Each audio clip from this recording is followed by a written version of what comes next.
বিশ্ব বাংলা 24 বিশ্বায়নে বাঙালিয়ানা।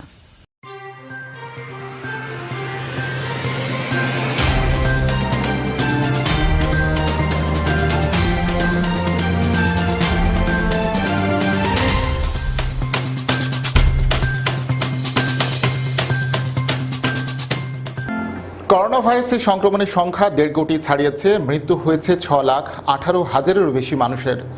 ভারতের দিল্লিতে শতকরা 22% বসবাসকারী করোনা ভাইরাসে আক্রান্ত। দক্ষিণ আমেরিকার দেশগুলোতে করোনা সংক্রমণ বাড়ছে। প্রিয় দর্শক, এ নিয়ে বিস্তারিত দেখুন ডেস্ক রিপোর্টে।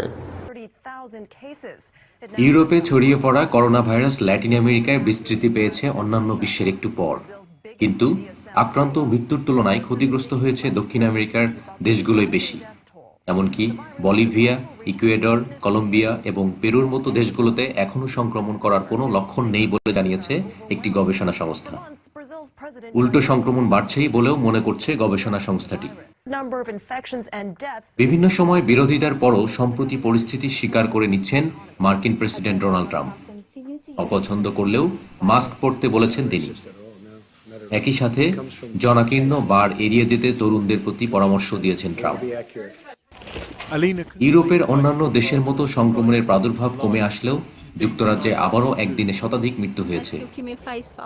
এশিয়ার দেশ ইরানেও একদিনে সর্বোচ্চ 229 জন মৃত্যুর নতুন রেকর্ড করেছে।